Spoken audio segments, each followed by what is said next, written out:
introduction and for having me back here. It's a pleasure to be here. So my lectures, I'm giving 4 lectures, and they'll be roughly divided into 2 parts. One is about entropy, and the other is about information. So we'll get to the firewall problem when we get to the information loss problem. That's very closely related to that. But because I don't know the answer to that problem, I want to first talk about a few things that I feel like I do know the answer to. And I hope it won't be too elementary, but you know, I guess this is geared towards the students and not towards the experts. Now, I do hope that you all know what a black hole is. I'm going to go over it very quickly just to sort of set the terminology and remind everybody. But I assume that you've taken some GR. So black holes apparently actually exist in the universe. You expect that on theoretical grounds. A star that's heavy enough will collapse to form a black hole unless it manages to somehow shed its mass. That makes a stellar mass black hole. We also have a lot of evidence for supermassive black holes, for example, in the center of our own galaxy. There you're talking about millions to billions of solar masses. There might be intermediate black holes somewhere in between. But of course, I'm interested in black holes mostly for theoretical reasons. They're a great lab for studying questions about quantum gravity. And in that context, it's going to be important to remember that black holes of every mass should, at least in principle, be producible. Not maybe with our technology. Maybe it doesn't happen naturally by astrophysical processes. But anything above the Planck mass, which is the mass a black hole would have if it had Planck size, so at that point general relativity breaks down if it's that small. Anything above that mass, in principle, should exist. And so we're allowed to use it in theoretical reasoning. In a few places, I will take limits where black holes are very large in order to make certain points. Of course, we don't know in great detail how black holes form. We can run it numerically, I guess. But if you don't have a lot of symmetries, there certainly aren't any analytical solutions available. However, if you do have symmetries, they're available. And then you can complement that with all sorts of theorems that people have derived that will tell you that the basic features that are captured by these more symmetric solutions are actually robust and will be present in realistic black hole collapse as well. By the way, do I have a pointer? Should I point at something? Not a pointer. Oh, there. Thank you. It's a little light. It's not crucial, but yeah. So one very easy way. And by the way, I'm going to use the blackboard if you guys can see it. Okay, for figures. I'm terrible at making figures on the computer, so I was going to use this for text. And okay, so maybe we could, yeah, maybe we. Are there any lights just for this? Without like. I'm not sure we're going to need the lights. I mean, the figures are not super refined. So I'm going to use Penrose diagrams a lot. I have to hope that you know what they are. They're conformal rescalings of the space-time that keep the causal structure intact. So light rays travel at 45 degrees. Every point represents a two-sphere, except perhaps on the edges where it might represent really a point, origin of radial coordinates. This would be the Penrose diagram for a closed, matter-dominated Friedman-Robertson-Walker universe. What you see here is Big Bang, Big Crunch. This would be the time of maximum expansion. Any horizontal line basically represents a three-sphere, which you get by putting all these two spheres together. North and South Pole, equator. And the dust particles are just moving. So this would be a co-moving two-sphere of dust particles, and they're just kind of sitting there in the solution. And so what we can do, if we had an eraser, we could make a black hole out of this, but we don't have an eraser, so that's it.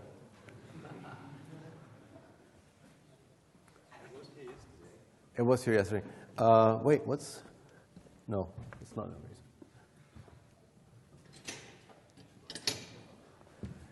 Sorry about that.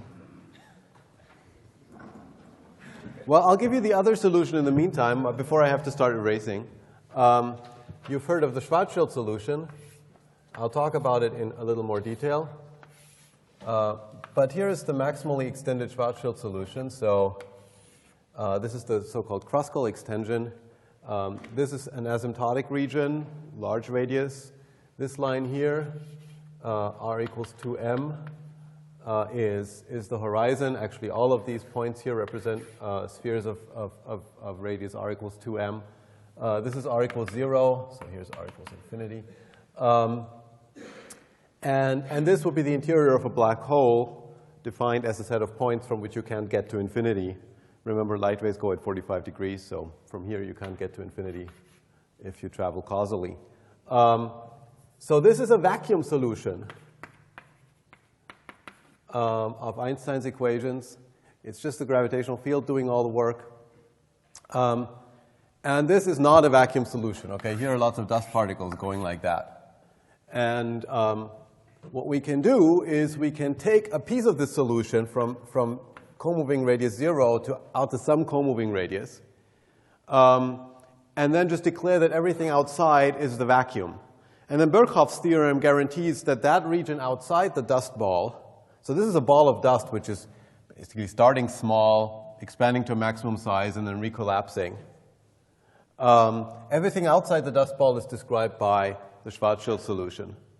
And in fact, I'm not even going to be interested in all of the dust ball. I kind of imagine that the dust ball represents a star collapsing, so I'm going to start out at this time when it's momentarily static, and then let it collapse. So I'm interested in this part of this solution.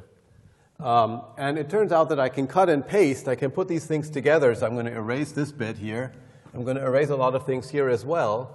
I need to think a little bit about how to do this in detail, but this is how this looks when you put it all together. So, so here's a star which is sort of sitting there forever. It's static. Then let's say here we start letting it collapse. Then this region here is basically this. Okay, the shapes are not exactly the same, which is okay because we're doing a Penrose diagram and things are only fixed up to conformal transformations. Everything outside the dust ball has to be a piece of the vacuum Einstein solution, the vacuum Schwarzschild solution, and that's what you're seeing here. So you basically have a piece like this. Okay, that's this bit. All right, and what you see is that a horizon forms. So at some point, the star crosses its own Schwarzschild radius, and after that, it's inside the black hole. Do we still have this on display? No. Sorry. I actually set it to not fall asleep, so I don't know what happened there. Okay, so good. So that's the story that I was just telling you. Which button do I press? Oh, yeah, here we go. Okay, so this is the metric for this Friedman-Robertson-Walker solution. And outside, we've got the Schwarzschild metric. And we have to actually be able to match these up, you have to work out what the mass of this dust ball is. And you have to choose the correct Schwarzschild solution to match everything up where you glue the two pieces together. Okay. I already mentioned the Kruskal extension. Here's how you get to it from the Schwarzschild coordinates. Obviously, I'm not going to go through this in detail, just to remind you. Schwarzschild goes bad right here on the horizon. There's some zeros and infinities in the metric, but those are purely coordinate artifacts and nothing to worry about, as this transformation shows. There are no curvature invariants that diverge there. So space-time is perfectly smooth, and that's very, very important. There's nothing special at the horizon, and you can see that in Kruskal coordinates. So this is the final result when you're done with all these transformations. And you can see in this form of the metric that r equals 2m or r equals 2gm, I'm going to set g to 1, is not a special place. There's nothing dramatic happening in this coordinate system when you're sitting on the horizon. Okay. So what are the important features of the of the black hole, there's a curvature singularity at r equals 0. So that here you really have drama. Okay, so here the curvatures diverge as you approach this r equals 0. It's not a place in space; it's a place in time. So you just sit there, you're going to get there, and it's a singularity. You see, it's a space-like singularity. The dust ball in this example of a dust ball collapsing, at late times, its proper size approaches 0 as well. And it does enter the black hole, so at some point it's entirely contained inside the black hole. Nothing can go from the inside of the black hole to the outside. And this means that if you're sitting outside, you don't get to see the dust ball or the star once it's inside, and so to you this just looks like a Schwarzschild solution at late times. Okay. And here are some of the theorems that guarantee that this primitive model actually is robust against perturbations that make it less symmetric. Okay, the Hawking-Penrose singularity theorem, this was something people really weren't sure about. Does the singularity form if I don't have symmetric collapse? Or do the particles somehow all miss each other and go back out? So no, they don't miss each other. There's always going to be a singularity, supposing that you have trapped surfaces, which are easy to arrange for. And the O'Hare theorem is the thing that guarantees that after the black hole settles down, it's described by a three-parameter solution. There are no wobbles, there are no hills and valleys on the horizon that stay around. The black hole has a mass, a charge, and an angular momentum, the conserved charges at infinity, and that's it. It has no other features. Okay. Let's go through the geography of this black hole. This is going to be important for the whole rest of all the lectures. Again, it's a singularity here. We have the interior, which is this region. And the interior we can divide into two pieces. The collapsing matter, which is right there. So this is the star. And then outside the star, there's actually a region which is just vacuum. And then there comes the horizon, which is here. And then outside the black hole, the exterior, again, divides nicely into two parts. Let's call this r equals 3m or 4m. It doesn't really matter too much. Some distance of order of Schwarzschild radius away from the horizon. Everything inside there is called the zone, or near horizon region. And this is the far region. Everything outside that. Okay. And a key feature that's important in understanding black holes, very similar to de Sitter space or the universe we live in, is amnesia. There are several kinds of amnesia that black holes have. They forget things, or at least at the classical level, it seems like they do. One is from the outside point of view, once the black hole settles down. So settles down means there are quasi-normal modes. They're exponentially decaying modes. After, the metric is dynamical, right? There's a lot of shaking going on. But those modes decay. They basically fall into the black hole. And in the end, you're left with this Kerr solution, this three-parameter solution. The characteristic timescale for that is, again, the Schwarzschild radius. So this happens fairly quickly. Okay. It takes about a time, Schwarzschild radius, log Schwarzschild radius, for all the, even the subtle signals of the formation of the black hole to go away. As you can check for stellar mass black holes, this is a very short time scale. This is called the scrambling time for reasons that have nothing to do with this. One thing that's perhaps less obvious is that even for an infalling observer, the black hole is now indistinguishable from the vacuum solution. If you wait for the scrambling time and then you jump into the black hole, so you're sitting here at r equals 10m or whatever, you wait for the scrambling time and then you jump in. You might think that, oh, you can look back and you can see the star. But you couldn't look back and see the star if you're outside either after the scrambling time. The reason is that there's an enormous amount of blue shift from the horizon to where you're sitting. It's basically an exponential amount that's related to this decay of the quasi-normal modes. The same thing is happening inside. And a more precise statement, which I have on this slide, is the following. You can ask, suppose that there's somebody sitting on this star when the black hole forms, and they have their mind set to send a signal, once they're inside the black hole, to send a signal to later observers who fall into the black hole at the speed of light.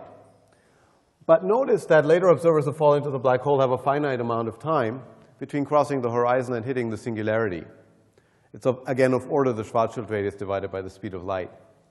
And you can calculate, using the Schwarzschild metric, it's fairly elementary, that the amount of time that you have here until, between horizon crossing and when you have to finish sending your signal, is exponentially small in the time difference between when you fell in and when the next guy fell in. If you want the next guy to be able to receive your signal before they hit the singularity. So, again, there's an enormous amount of well, from here to here, it's redshift going on. You have to send in a signal incredibly fast after horizon crossing if a later observer is supposed to be able to receive that signal.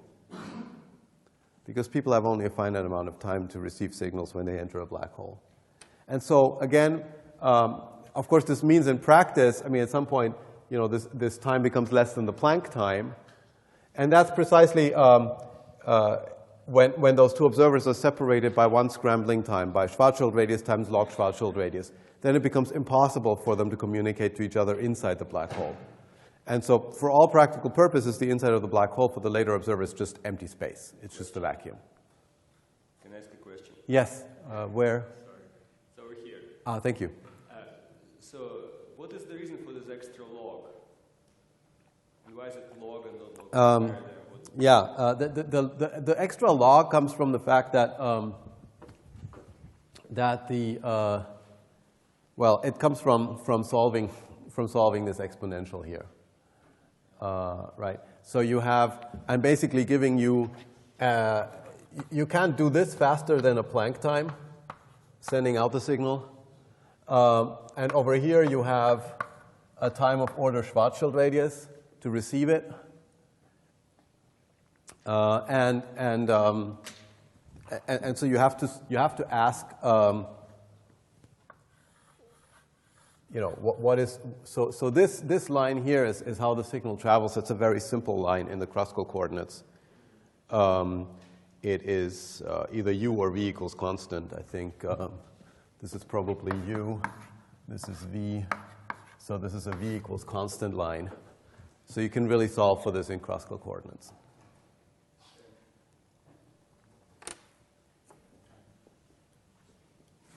Yeah, thanks. And do interrupt me for questions. Yes. Yeah. I'm sorry. Could you please draw the light cone inside the horizon for the signal you are sending? First of all, if you do me a favor and raise your hands, because it's sort of, oh, there, yeah. Draw the light cone. What should I draw? I didn't quite get that. Yeah, that's this line. So that's a 45. It's a null line. This one here. So again, I'm falling in, and I want to send a signal to an observer who falls in at a later time. But I want to start sending the signal after I've crossed the horizon, so that it counts as something that I'm actually doing inside the black hole. So I get to start when I cross the horizon, but I have to stop. Let me blow this up. So here's the earlier observer, here's the later observer. I start sending my signal here, but see, if I finish sending it at this time, then the signal actually hits the singularity over here instead of getting to my observer over there. Right? So I have to hurry up. I have to finish by this time so that the whole signal can be actually received by the later infalling observer.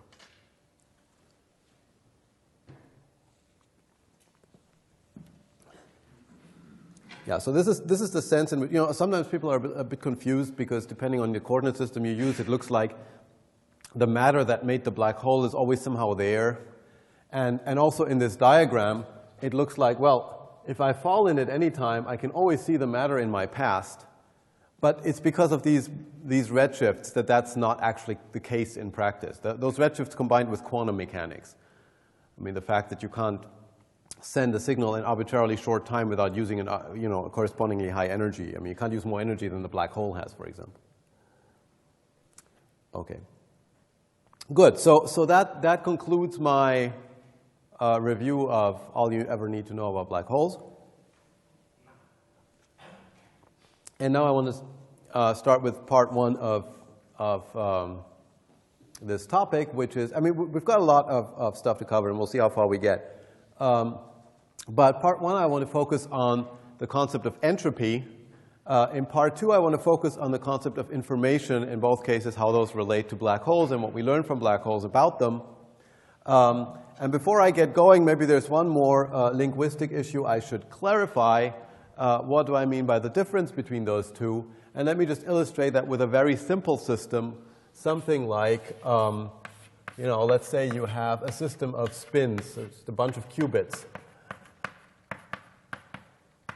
Okay, so you can describe this system as a Hilbert space of dimension 2 to the n if you have n qubits. Okay, and what I would say about this is the following. If I have no idea what quantum state this thing is in, then the entropy is n log 2. Okay, I can describe this by a density matrix that reflects my ignorance, which is just proportional to the unit density matrix. And then I could obtain this entropy as trace rho log rho, minus trace rho log rho, excuse me. But you get the idea. I mean, there are that many different quantum states that this thing could be in, and I have no idea which it is. Conversely, if I do know what quantum state it's in, then that's some information. For example, I could give that system to somebody else. They could read out the quantum state. I would have sent some information. I can send this much, I can distinguish between that many different states. So in that case, if I do know what it is, the information is given by n log 2. So I always take the information or the entropy to be, of course, the log of the number of relevant quantum states, not the number of states. And so this is the basic relation between entropy and information. So let curly n be the dimension of the Hilbert space.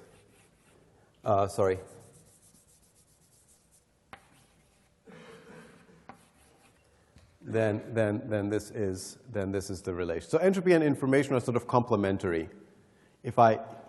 And how much of it I can have depends on the complexity of the system, the size of the Hilbert space that I'm dealing with. If I have a big Hilbert space, I can convey a lot of information, but I can also be very, very ignorant if I have no idea what state it's in. And there's a trade-off between the two. Okay, so right now I'm going to focus on entropy.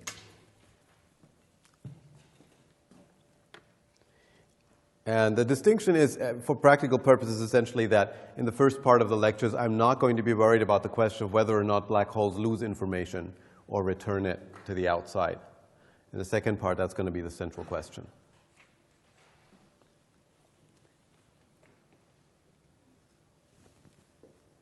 Okay, so let's start with a little review of black hole thermodynamics and the second law. This goes back to the early 70s when there was a burst of activity, people studying black holes. Lots of theorems were discovered. There's no hair theorem. The area theorem, that was an interesting one. So Hawking proved that the area of a black hole can only ever increase or stay constant in classical processes. This is another one of those theorems that's sort of obvious for the simplest solutions like Schwarzschild. If I have a Schwarzschild black hole and I add some mass to it, well, the area is, the area is essentially the mass squared, so of course it's going to go up. And nothing comes out of the black hole, so of course it's not going to go down. Right? What else could, but already for things like the Kerr solution where you have a rotating black hole, it's not true that the energy of a black hole can't go down. You can actually extract energy from a rotating black hole. However, if you do, it's still nevertheless true that the area of the horizon goes up in that process. The relation between mass and angular momentum and area is such that that happens. More generally, in really complicated processes that you don't have control over, like the merger of two black holes, this guarantees that not too much energy is emitted to infinity in gravitational waves or whatever. And it tells you at least a minimum amount of the final area. It's a very beautiful theorem. And it's, of course, reminiscent of a statement about entropy. We're used to see statements like this about entropy, the second law of thermodynamics. But this was not the only theorem about black holes that reminded people of the laws of thermodynamics. In fact, there was a perfect analog to every law of thermodynamics.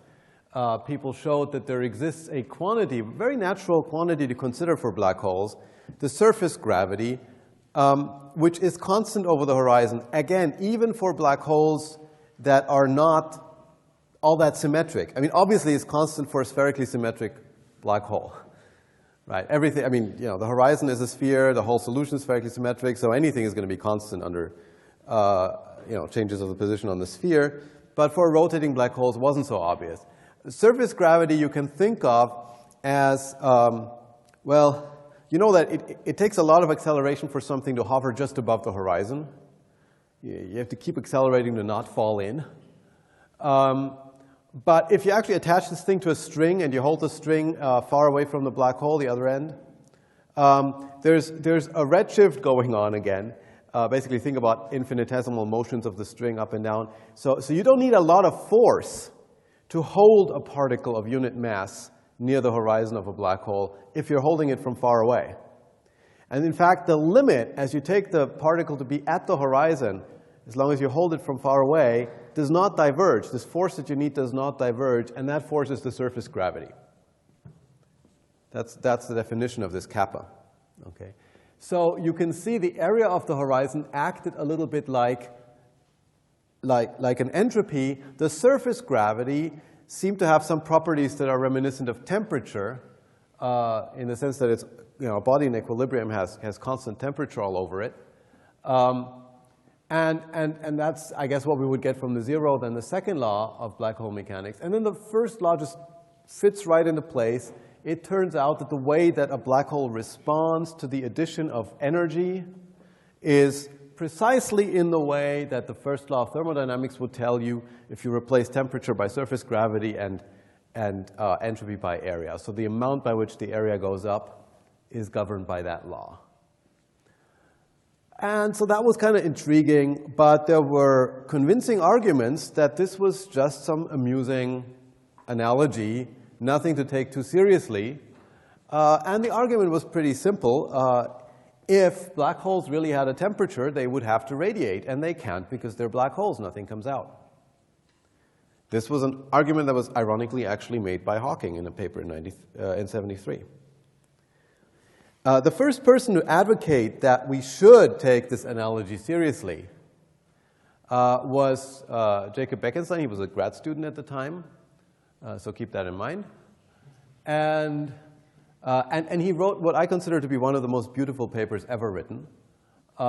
It's incredibly short, to the point. It gets in fact, it could have been even shorter. It basically gets the whole story out in the first 2 paragraphs.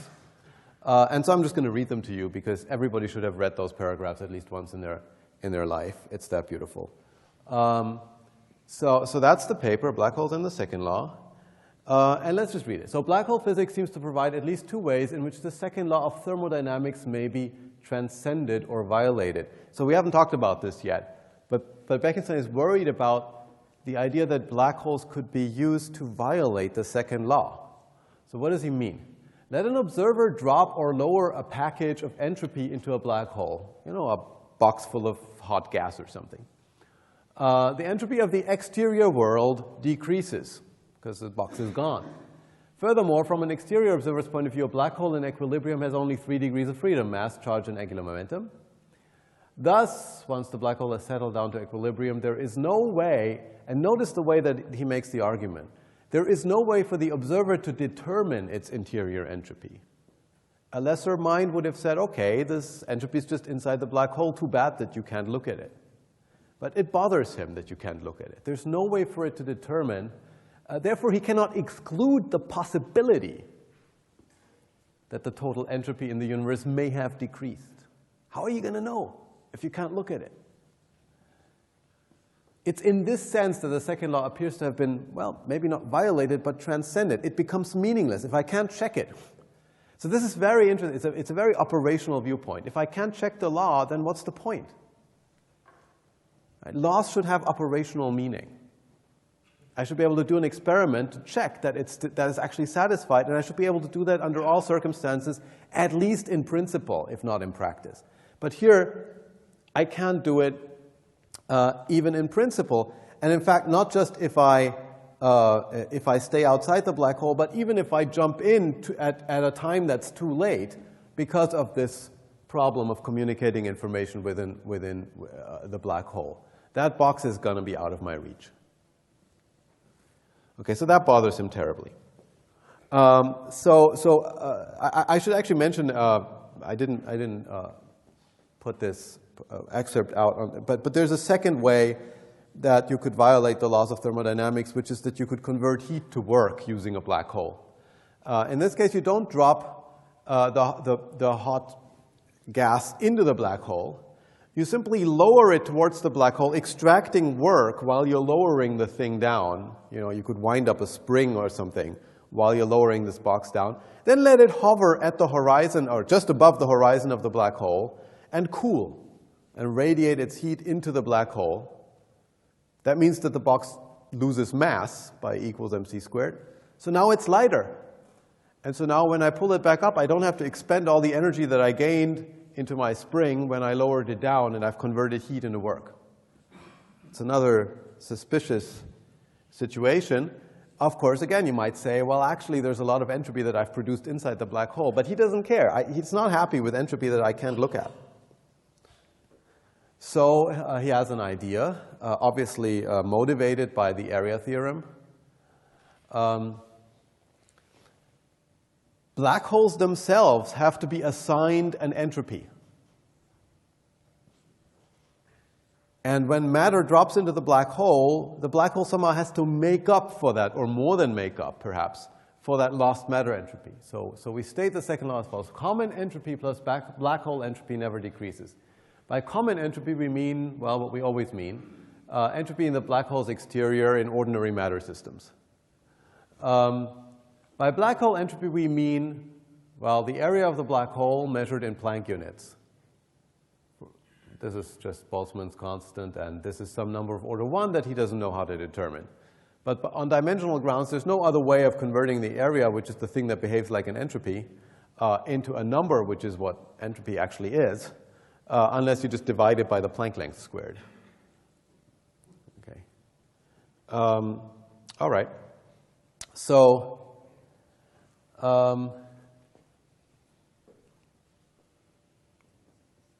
with black hole entropy, the second law becomes a well-defined statement. This is what he cares about. It has to have meaning, susceptible to verification by an exterior observer. So it's okay, the ordinary matter entropy is gone, but the area of the black hole will have increased when you threw the object in, so now there's a chance for the second law to be satisfied. And just in case somebody thinks that he's just some lucky graduate student who doesn't know what he's doing and stumbled upon something, he does completely understand the significance of what he just did. Okay. So this is yeah. It's worth thinking about this. Should we draw some lessons? So what do we need to do this like he did? We have to ask the right question. What happens to entropy when you throw something into a black hole? You have to ask it in the right way, and you have to reject the obvious answer. Well, the entropy goes into the black hole and you can't see it anymore. Somehow he realized that was the wrong way to think about this. I think to most people this just wouldn't have seemed like a problem. And there's something else he had to do, which is to ignore an obvious objection. After all, he didn't address this issue that if a black hole has entropy, and it certainly has mass, it would have to have a temperature. And then it would have to radiate, which it can't. You could also say that he missed the prediction of Hawking radiation. But in any case, he had to he had to ignore this objection. And so that's how you do it, except of course you don't. I mean, this never works. This never works. This is why this is so beautiful. So good. Just to summarize, we had a problem. Entropy could seemingly be destroyed by throwing some object into a black hole. We have a solution. The area of the black hole increases and makes up for the lost matter entropy. By the way, Bekenstein could not determine the famous factor of 1/4. The black hole entropy is 1/4 of the area. For that, you actually have to do a calculation, which Hawking did. However, we're not done, right? So what we've done is we've gone from a point where the second law was definitely violated to a situation in which it may or may not be violated. We don't actually know. The question is whether the black hole increases in area by enough to make up for the lost matter entropy. Right. And that's where entropy bounds come in. Right. That's the thing that's not obvious. So we should do some checks. Okay. It's not obvious that the generalized second law actually holds. It's an opportunity for nature to get it right. Maybe it holds, but we have to check. So you have to think about, if you add a certain matter system to a black hole, how much does the area actually increase, and is it more than the entropy of that system? So you can do a lot of examples. It has to work out every single time, and there are basically two classes of things that we can think about. One is you already have a black hole, you drop a matter system in. That's actually the tighter one. That's the one that's more dangerous. But let me start with the other example where you don't have a black hole. You just have some region of space occupied by matter, and you convert it to a black hole. You make a new black hole, and you ask, does the area of that black hole have to be larger than the entropy of the system that we had? And the dumbest thing you can do is just a box filled with radiation at some temperature.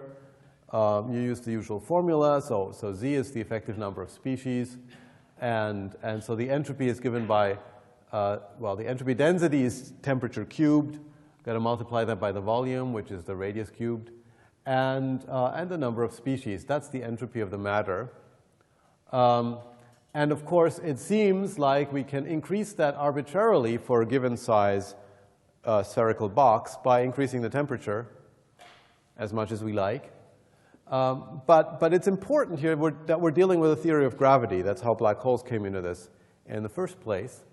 And we do have to make sure that the total energy in the box is not greater than the mass that it can have before it collapses to a black hole. So the mass has to be less than the radius. That's the relation for a Schwarzschild black hole. If the mass was greater than the radius, this thing would already be a black hole. Okay, so that means that the cutoff on the temperature is much lower than the Planck temperature. With the Planck temperature, this thing would have mass equal to radius cubed in Planck units. The radius is very large in Planck units, so that's much greater than the radius in Planck units. Right, so you have a much lower cutoff on the temperature than you might naively think before this thing collapses to a black hole. The larger the box, the lower the cutoff on the temperature before it collapses to a black hole. And so this crossover when the mass becomes too large happens for this value of the temperature, and you can check that at this point the matter entropy is the area to the 3/4. Again, I mean, keep in mind that the Planck length is 10 to the minus 33 centimeters. So for macroscopic regions, the area, the radius, everything is extremely large in Planck units. So area to the 3/4 is much less than area. Okay, and so we're actually increasing the entropy unless the number of species is very large. But in fact, if the number of species is very large, that means that you lose control over semi-classical gravity on a scale that's larger than the Planck scale. So if you ask about this experiment only in regimes where we have where semi-classical gravity is under control, then the area always increases in this process. Okay, so the generalized second law is satisfied. The total entropy, matter entropy plus black hole entropy, increases in this process. Initially, you just have matter entropy. At the end, you just have black hole entropy, but it's more than the matter entropy that you had. Okay. And notice that there was a lot of room to spare, typically. Area to the 3/4 is much less than area. More realistic examples, you probably can't even, you can't keep your matter system stable that long, so you'll have an even larger increase in entropy.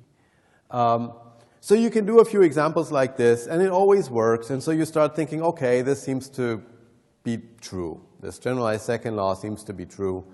And yet there's something that's intriguing about it, because it doesn't make any reference to the specific way in which you made the matter entropy to start with. It's a statement about completely arbitrary matter systems. No matter what whether they're made out of, whatever the fundamental degrees of freedom are, quarks, strings, whatever, it doesn't seem to matter in the slightest. You convert it into a black hole, it tells you that you couldn't have had more than entropy A/4 to start with if the black hole has that area at the end. And that's kind of intriguing, and it makes it tempting to turn the generalized second law around and learn something about the maximum amount of entropy or information that you can have in a matter system. Because it seems like you can learn something about this. Naively, you would have thought that this is something you need to know microphysics to answer. We need to know whatever the fundamental theory is. Is it strings? Is it something else? To answer the question, how much information can I store in a piece of matter, in a region of space, if I, use up all my possibilities and I'm not limited by technology, just by fundamental physics. But this seems to indicate that there is an answer to that from gravity that doesn't depend on my knowledge of microscopic physics. Right? All I need to ask is, well, by how much does the area increase when I throw the system into a black hole? Okay. And one example in which you can use this argument to make an entropy bound is, well, suppose you have a system of mass little m that fits within some sphere of radius r. It seems reasonable to assume that you can always convert this into a black hole by simply adding more matter. That can only increase the matter entropy by collapsing a shell around this thing to make up the difference between this little m, its mass, and the mass that would have to be a black hole of the same surface area as that sphere that I was able to draw around the system. All right, so let's suppose that this is some thought experiment. Suppose we can do this. In that case, the GSL, the generalized second law, implies that the entropy is, that I had there to start with, is less than the area of a sphere that surrounds the system. So now that's a general statement, right? Basically, any region of space surrounded by a sphere of area A, you know that there's not more entropy than A/4 in there. Again, no matter what your microphysics is, no matter how hard you try. And this is what led people like 't Hooft and Susskind to use the word hologram and holographic principle. It's as if the world was like a hologram. It's as if in a region of space surrounded by a sphere, you can only store as much information as the area of that sphere in Planck units, and not what you might have naively thought, the volume enclosed. After all, we use local quantum field theory. Naively, you might think that I get to dial the value of fields independently at different places in space. That's what local quantum field theory means. You'd think that the maximum entropy should scale like the volume. No. It looks like it scales like the area. In that case, quantum field theory is somehow very redundant. There are not as many states that are really there that are consistent with gravitational back reaction as you might have thought. Okay. Now, the spherical entropy bound was a very crude process. I had some matter system there, then I crashed some shell into it. I made a big black hole, well, as big as the original system. There's actually a smarter thing that you can do, which is a thought experiment that I guess, was ascribed by Bekenstein to Gavroche, and once he had his generalized second law, he could use this experiment to obtain an entropy bound on arbitrary matter systems. And the idea is this. So to get a tight bound, what you're trying to do is to add your matter system to an existing black hole in such a way as to increase the area as little as possible, because after all, the area increase is going to be a bound on the entropy, according to the generalized second law. So you're trying to minimize the area increase. How do you minimize the area increase? You don't throw the thing in from infinity.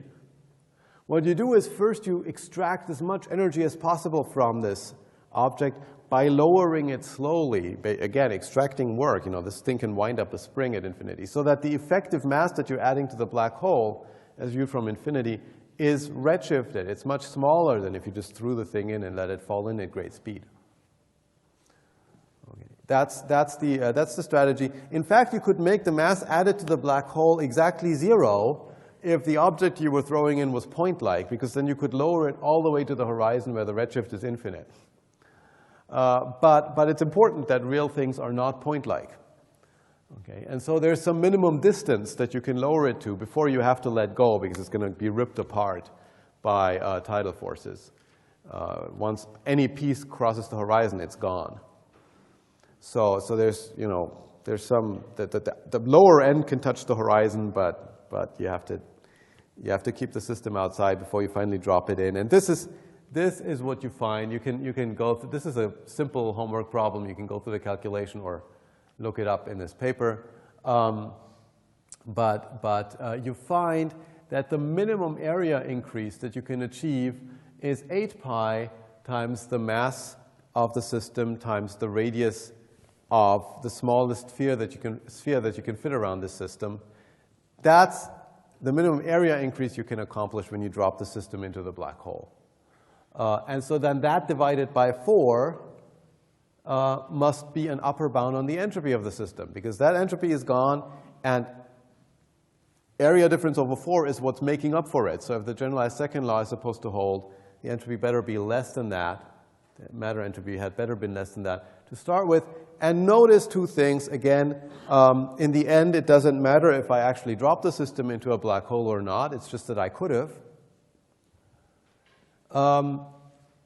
And secondly, there's no Newton's constant in this formula. It dropped out. It dropped out. So this is a statement just about matter. It's very interesting. From this gravity argument, you ended up with a statement that's just about matter that doesn't even have Newton's constant in it. This bound, to this day, I don't fully understand. And I'm going to focus on the one in terms of area, mostly on the one that was, like the spherical entropy bound. You make a fresh black hole.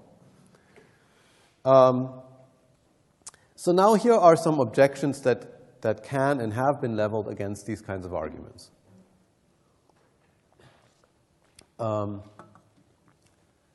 Think about these thought experiments that I've been describing. They were a little fast, right? How do you know that when you collapse a shell of matter around this existing matter system, that there isn't going to be a whole horrible mess and a lot of mass is going to be shed? And how do you know you can really do this? Can you write down exact solutions that correspond to this? More importantly, what I was assuming, of course, was that the matter system that I had there to start with, this thing with mass little m that I collapsed the shell around to convert it into a black hole, that thing was gravitationally stable before I collapsed the shell around it. That thing was some static ordinary matter system in which gravity wasn't already very important. But if I have a matter system deep inside a black hole, like this collapsing star over here, I can't do that. I can't convert that into a black hole of this small surface area here. That's the surface area of the star, close to when it hits the singularity. It's already inside a much bigger black hole that has this surface area. And similarly in cosmology, if I look at the universe on very large scale, things are expanding away from each other. I can't take that and collapse it into a black hole, you know, some sphere that's much larger than the Hubble radius, for example. Okay, and so implicitly, and you know, similarly for lowering something into a black hole, this Bekenstein argument, the Gauroche process, I can't do that if that thing is not a static, stable matter system. And so the arguments that I've given so far do not apply completely generally. Okay, and in fact, you can see that bounds of this type are in fact violated by matter systems if gravity is important. And so to see this, let's first of all just write down a conjecture of, you know, it could be that we're just going to get lucky. Okay, even though these arguments don't hold water, it could be that it's just nevertheless, it happens to be true that the entropy in a region of space of some, you know, some volume here, some region of space, that the entropy is always smaller than the area of the surface B that surrounds that region. Let's just see, maybe, you know, maybe there's some miraculous thing going on and it happens to be true. Let's do a few examples. But in fact, no, it's not true. And here are some counterexamples. So this is a time slice of a closed universe. A closed universe at one instant of time, as I said, is a 3-sphere. And let the relevant volume be almost all of the 3-sphere, except for a little polar cap region here. Okay, that's some volume that, according to the rules I just specified, I get to pick any volume I want. And so I've picked this one. I've picked most of the sphere.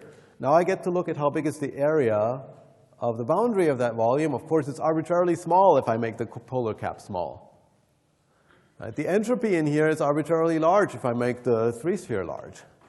So not just do I have a violation of entropy supposed to be less than area, I have an arbitrarily large violation. And that's a pattern here. If something goes wrong, it's going to go wrong pretty bad. You'll see that in the other counterexamples. Yeah, a flat Friedman-Robertson-Walker universe. So in this case, I don't have a closed universe. I have a flat universe. It's expanding. I already mentioned that I'm probably going to get into problems if I look at regions that are much larger than the Hubble scale. So let's do that. Okay. I have an entropy density, if this is radiation dominated, say, which at an instant of FRW time is fixed, constant. Right? It only depends on time, but it doesn't depend on space because it's a symmetric universe. So I can multiply that by the volume to get the entropy in some spherical region. But this is a flat universe. Again, at an instant of time, the geometry is just Euclidean space. So the formula is simple. It's r cubed is the volume. The area is r squared. I make the volume large enough that it doesn't matter what sigma is, the entropy is going to win. It's going to be bigger than the area because it scales like the cube. Okay. Another example is this collapsing star. If it's close to the singularity inside the black hole, this area here actually goes to 0. So the area of the surface of the star becomes arbitrarily small as the star approaches the singularity. But the entropy inside the star presumably can't go down by the ordinary second law. Excuse me? Yeah. Won't you have another horizon forming when the area of the star becomes very small? No, I mean this is already the full solution. So there is just one black hole horizon here, which was made by the original star. I mean, this is a very violent region, but I'm just asking about the viability of a statement like this, that the entropy in any volume is always smaller than the surface area, and it's clearly not the case. This is a correct solution which I can write down. I've constructed it from the closed universe and the Schwarzschild metric. I can just look at this particular volume. I can look at the area. I can violate this bound. And so it seems like maybe, we should give up. Maybe there's no general relation like this. Maybe we should try to have a more restricted form of some statement like, well, if you have a static matter system, then it always has less entropy than the area. Or in cosmology, maybe you have to look at regions that are smaller than, I don't know, the Hubble radius or the apparent horizon or this or that. It turns out that this sort of retreat doesn't even work. It doesn't even help. There seems to be no general statement of this type involving the entropy in some spatial region and trying to relate it to some area, even if we restrict or try to restrict the types of spatial regions that we're allowed to consider. So in fact, all of these proposals admit counterexamples. Okay. And yeah, so there's one more thing, and this is actually going to be a good place to take a break.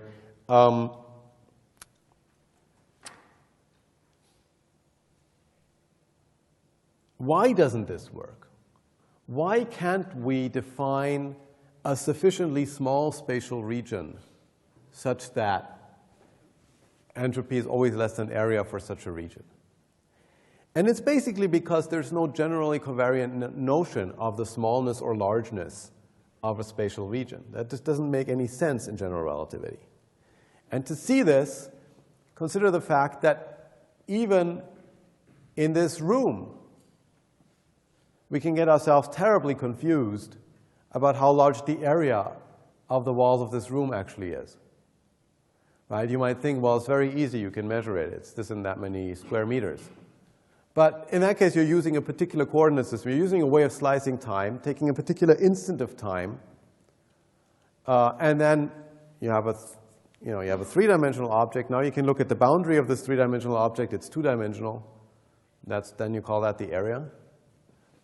But really, more generally, what this room is a world tube. It's a four-dimensional object to start with. Its boundary, the walls of the room, is a 2 + 1-dimensional object. Right? And there are many different ways I can slice this 2 + 1-dimensional objects. And there are ways in which I draw nearly null slices. These are not quite light rays, but almost. In that case, the distance from here to here is almost 0. This is sort of the areas of the wall as they would be measured by spaceships that fly by really fast. That's fine, and nobody can stop me from doing that. It may not be very natural in the context of a solution like this one, where you have nearly a static geometry, and you have preferred coordinate systems. But you can see that once I go into general solutions of GR, there is no distinction between this kind of slicing and any other kind of slicing. And so I can always make the area surrounding a particular matter system arbitrarily small by simply wiggling it up and down into a nearly null slice. Okay, so this couldn't have worked. So after at the beginning of my next, in fact, I'm going faster than I expected. Okay, at the beginning of the next lecture, I'll start with the covariant entropy bound and see how that works. So basically, what we're going to have to do is go from thinking about entropy in volumes to entropy on null hypersurfaces. Thanks.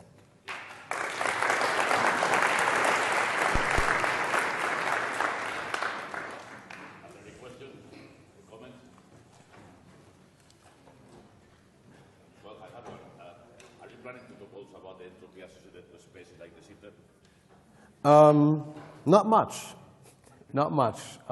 There's just, yeah, I could do that and not talk about firewalls, but I think firewalls are such an emergency that we need to leave de Sitter alone for a little bit. Okay. Any other questions? So you mentioned describing time as some classical process where the structure of the horizon dissipates. So what's the scale of the log if it's not the Planck scale? Yeah. So it's well, for the actual scrambling, maybe I'm going to defer. I mean, I haven't discussed what scrambling even means. But as far as the quasi-normal modes is concerned, you can again ask you know, what is the, so it's actually very similar to communicating inside a black hole. You need a certain amount of energy outside the black hole that can, for example, get out and send you a signal. Yeah, right. So the extent to which that can be there is governed by the quasi-normal mode decay.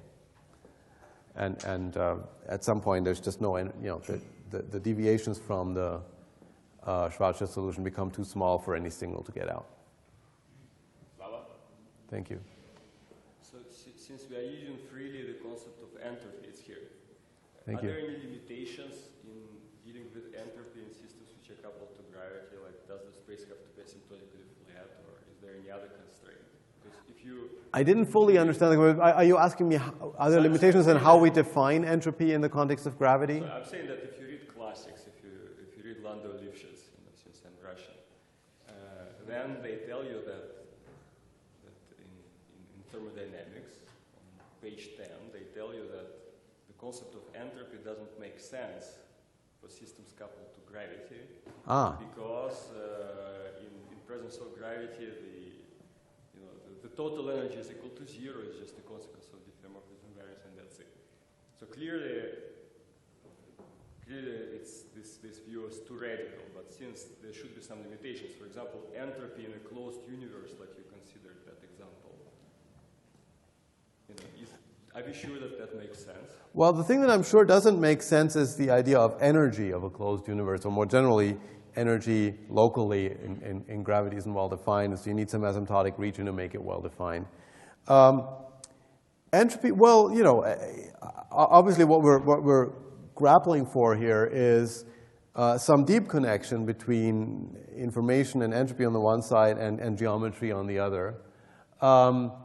But the idea is that we can test notions like entropy bounds without understanding fundamentally what, say, the entropy of the gravitational field is.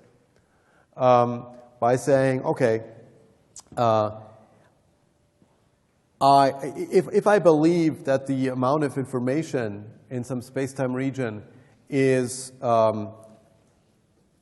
restricted by the area, then in particular it has to be true that the ordinary coarse-grained thermodynamic entropy that I would compute for this matter system has to be less than that area. It's of course possible that in the correct theory, that we're barking up the wrong tree, and there's actually a huge Hilbert space associated with that matter system anyway.